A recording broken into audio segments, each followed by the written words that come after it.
तो hello guys, welcome to career mentors. और आज हम स्टार्ट करेंगे क्लास 12th का मैक्रो इकोनॉमिक्स का पहला चैप्टर के बारे में, जिसका नाम है some basic concept of chemistry, sorry some basic concept of macro economics. ठीक है, केमिस्ट्री में भी सेम चैप्टर का नाम है, इसलिए मैंने बोल दिया। तो basic concept of macro economics हम पढ़ेंगे बच्चों। फटाफट देखते हैं हम ये क्या होता है। तो हमने पिछली क्लास में हमने गुड्स पढ़े थे बच्चों। दो टाइप के गुड्स होते हैं हमने पढ़ा था, अलग अलग टाइप के क्लासिफिकेशन किए थे। एंड आई होप आपको गुड्स का क्लासिफिकेशन समझ में आ गया होगा। अब मैं आपको बहुत ही बेसिक तरीके से समझाऊंगा कि इन्वेस्टमेंट क्या होता है। देखो, बहुत ही आसान भाषा में समझेंगे, ज्यादा टेक्निकल भाषा में बात हम करेंगे ही नहीं। इकोनॉमिक्स को धीरे धीरे करके अपने ब्लड में घोलो। बहुत मुश्किल सब्जेक्ट है, आपको लगता बहुत आसान है, बट सच बताऊं तो बहुत मुश्किल सब्जेक्ट है। पर धीरे धीरे अगर आप इसको समझोगे तो बहुत आसान बन जाएगा। ठीक है, तो पहली बात है इन्वेस्टमेंट। तो इन्वेस्टमेंट का मतलब क्या होता है बच्चों? तो देखो, इकोनॉमी के सेंस में अगर हम इन्वेस्टमेंट की बात करें तो इकोनॉमी के सेंस में इन्वेस्टमेंट का मतलब क्या है, देखो मैं समझाता हूं। वैसे देखो, इन्वेस्टमेंट का मतलब क्या होता है इन जनरल सेंस में। आप इन्वेस्टमेंट का मतलब क्या समझते हो? जैसे कि मान लो आपने किसी भी चीज पे पैसा लगाया, मान लो आपने किसी भी चीज पे इन्वेस्ट किया। जैसे मान लो आपने एक जमीन खरीदी, आपने उसमें एक इन्वेस्टमेंट किया कि आपको लगा कि 4 साल बाद उसके रेट्स बढ़ेंगे। तो बेसिकली आपके हिसाब से इन्वेस्टमेंट का मतलब क्या है? आप किसी भी चीज पे पैसा लगाओ, ठीक है, और वो फाइनली आपको क्या करे, एक फाइनल प्रोडक्ट, एक अच्छा प्रोडक्ट लाके दे, एक अच्छा प्रॉफिट लाके दे। ठीक है, इकोनॉमिक के टर्म्स में या मैक्रो इकोनॉमिक्स के सेंस में हम इन्वेस्टमेंट को क्या बोलते हैं, ध्यान से सुनो। एक फैक्ट्री ओनर के पर्सपेक्टिव से सोचो इन्वेस्टमेंट क्या होगा। अगर मान लो एक फैक्ट्री ओनर है, उसने मान लो पहले दिन एक फैक्ट्री लगाई और उस फैक्ट्री में से मान लो 100, मान लो फैक्ट्री किसकी है, मान लो कॉपी किताब बनाने की है, कॉपी बनाने की है, नोटबुक बनाने की है। तो पहले साल जब उसने फैक्ट्री लगाई थी तो 100 नोटबुक बनाता था। पहले साल जब उसने फैक्ट्री लगाई, उसने इन्वेस्टमेंट किया फैक्ट्री बनाने में, उसने एक नोटबुक कंपनी बनाने में एस्टैब्लिशमेंट किया। ठीक है, जैसे क्लासमेट की नोटबुक कॉपी कंपनी बनाने के लिए एस्टैब्लिशमेंट किया। तो पहले साल में बताओ कितना लगा, कितनी कॉपी प्रोड्यूस की उसने, कितनी नोटबुक प्रोड्यूस की? 100 नोटबुक्स प्रोड्यूस की। क्लियर है? अगले साल की बात करें, मान लो कि उसने क्या किया, उसने जो कॉपी ऑफ नोटबुक प्रोड्यूस की वो कितनी की, 150 नोटबुक प्रोड्यूस की। उसके अगले साल की बात करें तो कितनी की, उसने मान लो 300 नोटबुक प्रोड्यूस की। तो आप ये एग्जाम्पल से देख पा रहे होगे कि पहले साल में उसने कितनी की, 100 नोटबुक्स प्रोड्यूस की। दूसरे साल में उसने कितनी नोटबुक्स प्रोड्यूस की, 150 नोटबुक प्रोड्यूस की। और तीसरे साल में कितनी प्रोड्यूस की, 300 नोटबुक्स प्रोड्यूस की। तो इसका मतलब उसने जिस बिजनेस में अपना पैसा लगाया, दिन पर दिन वो बिजनेस बढ़ता जा रहा है। मतलब उसका एक पॉजिटिव इन्वेस्टमेंट की तरह वो क्या करेगा, सामने उसको दिख रहा है, एक इन्वेस्टमेंट, पॉजिटिव इन्वेस्टमेंट दिख रहा है बच्चों। तो इसी को हम क्या कहते हैं, इन्वेस्टमेंट। ठीक है, तो इन्वेस्टमेंट का मतलब क्या होता है, इन्वेस्टमेंट का मतलब होता है चेंज इन कैपिटल स्टॉक।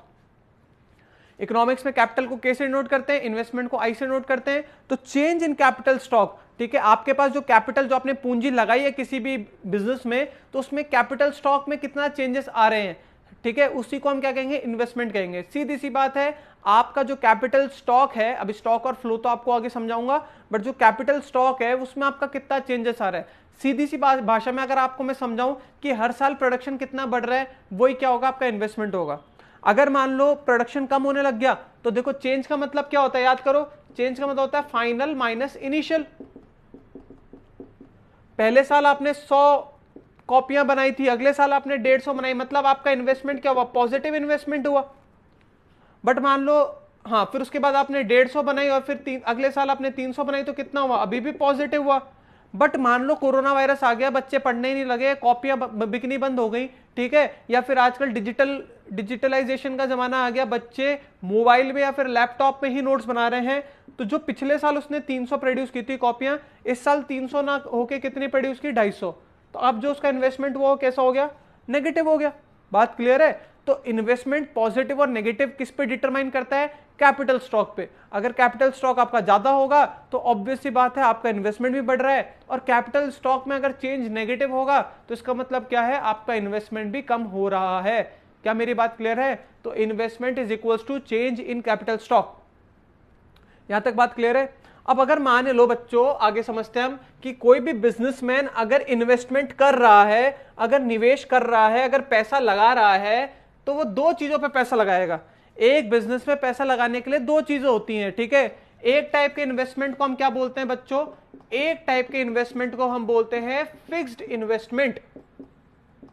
एक टाइप के इन्वेस्टमेंट को हम क्या बोलते हैं, फिक्स्ड इन्वेस्टमेंट। ठीक है, फिक्स्ड इन्वेस्टमेंट का मतलब क्या हुआ बच्चों, समझने की कोशिश करना।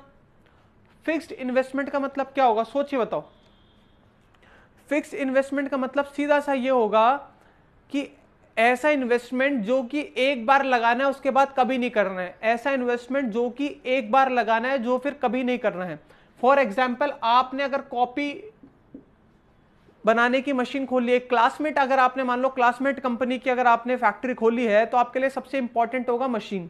मशीन कौन, जो लकड़ी को या जो लकड़ी होती है उससे कागज बनाने की जो मशीन होगी, ठीक है, या लकड़ी काटने की मशीन होगी, या पेपर प्रोसेसिंग की जो मशीन होगी, या फिर उस पर जो कलर करने की मशीन होगी, ये सारी मशीन वन टाइम आपको खरीदनी है, सिर्फ एक टाइम खरीदनी है। इसके अलावा ये मशीन आपको कभी नहीं खरीदनी। बात क्लियर है, सिर्फ वन टाइम आपको मशीन खरीदनी है। तो इस टाइप के इन्वेस्टमेंट को हम क्या बोलते हैं, फिक्स इन्वेस्टमेंट। जनरली इसमें क्या आता है, बेसिक एग्जांपल आता है इसमें मशीनरी, और कुछ नहीं आता, ठीक है।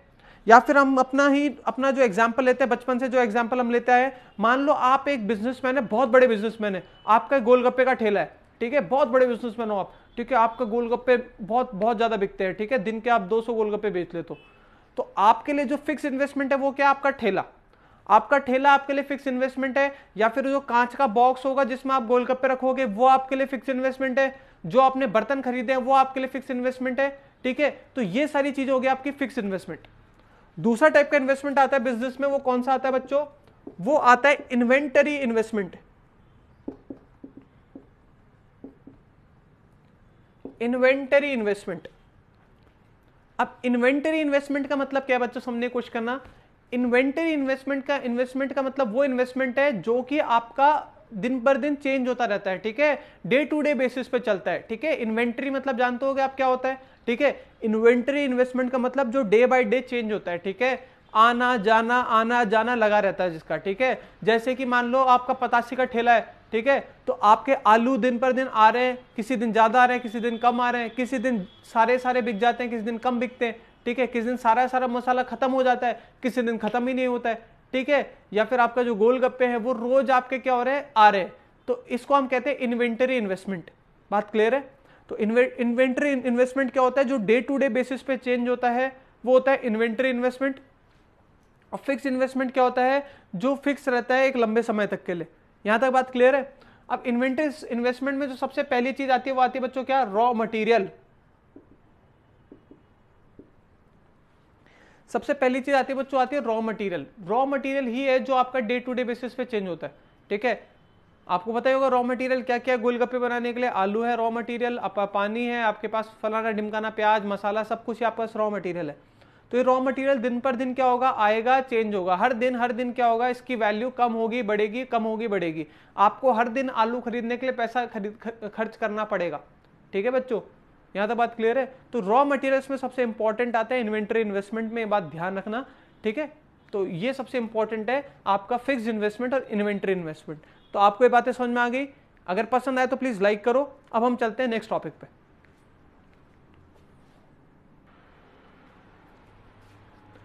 अब प्यारे बच्चों जो अगला टॉपिक आएगा, देखो इन्वेस्टमेंट आपने समझ लिया।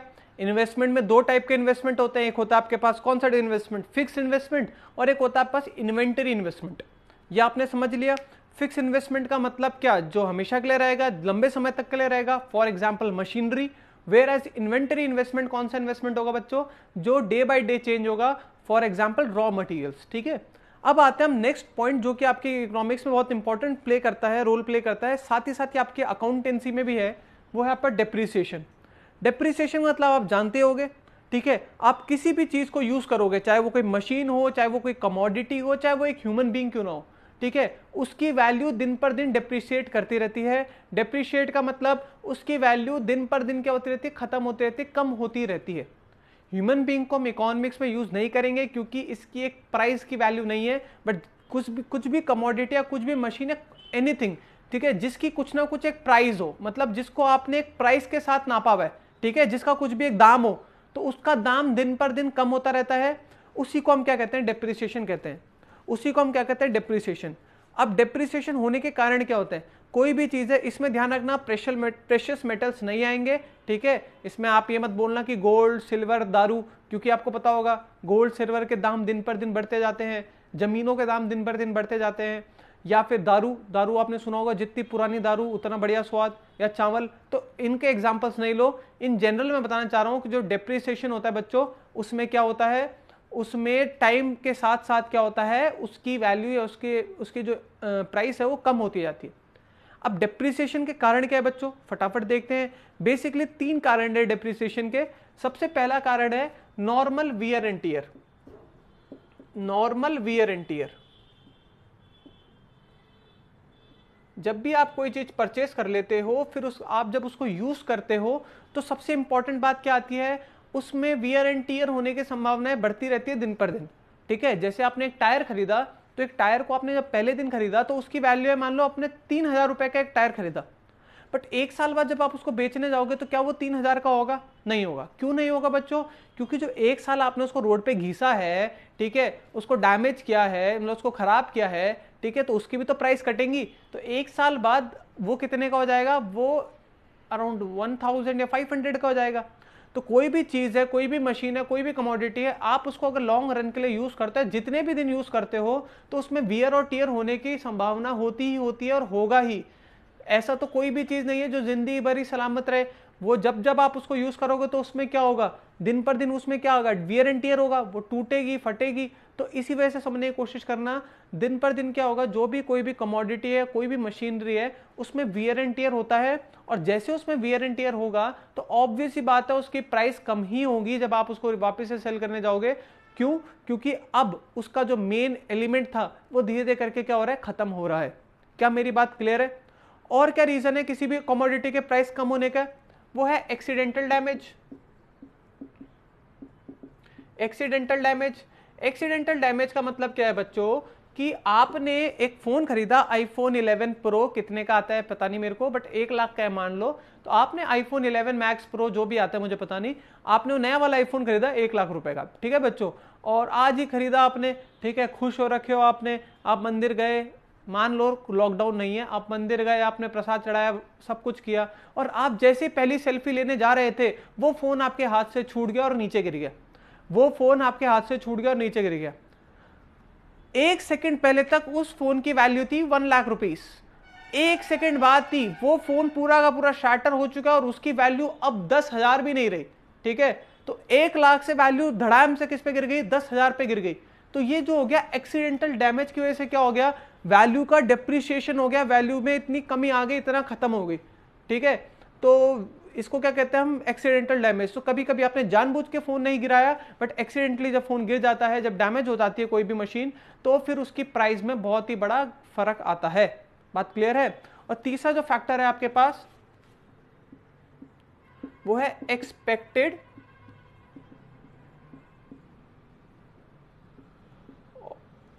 ऑब्सोलीसेंस। एक्सपेक्टेड ऑब्सोलीसेंस या ऑब्सोलीसेंस,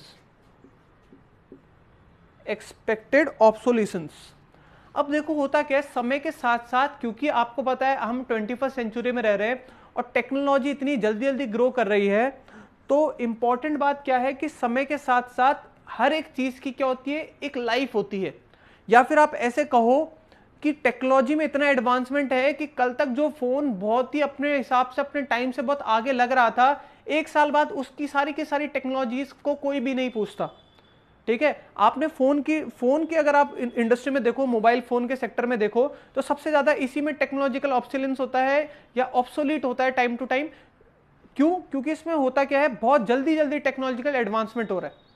तो कल तक जो फोन था जिसमें आपने सुना था कि भैया ये फोन तो बहुत तगड़ा है, इसमें 2 GB रैम है, आज वो 4 GB भी कम लगती है, फिर 16 GB भी कम लगती है। पहले एक कैमरा से लोग खुश हो जाते थे, अब 4 कैमरा, उसके बाद भी संतुष्टि नहीं मिलती। ठीक है, पहले सिर्फ पीछे की तरफ ही कैमरा होता था, रियर कैमरा, आज फ्रंट कैमरा भी होता है, फ्रंट कैमरा भी बहुत ही शानदार होता है। तो आप क्या देखो, 1 साल पहले जो फोन था, अब उसका कोई वैल्यू नहीं रहा, अस्तित्व नहीं रहा। क्यों? क्योंकि अब उसकी टेक्नोलॉजी पुरानी हो चुकी है, और पुरानी टेक्नोलॉजी को हम क्या कहते हैं, ऑब्सोल्यूशन या फिर ऑब्सोलीट हो चुकी है, वो एक तरह से खत्म हो चुकी है।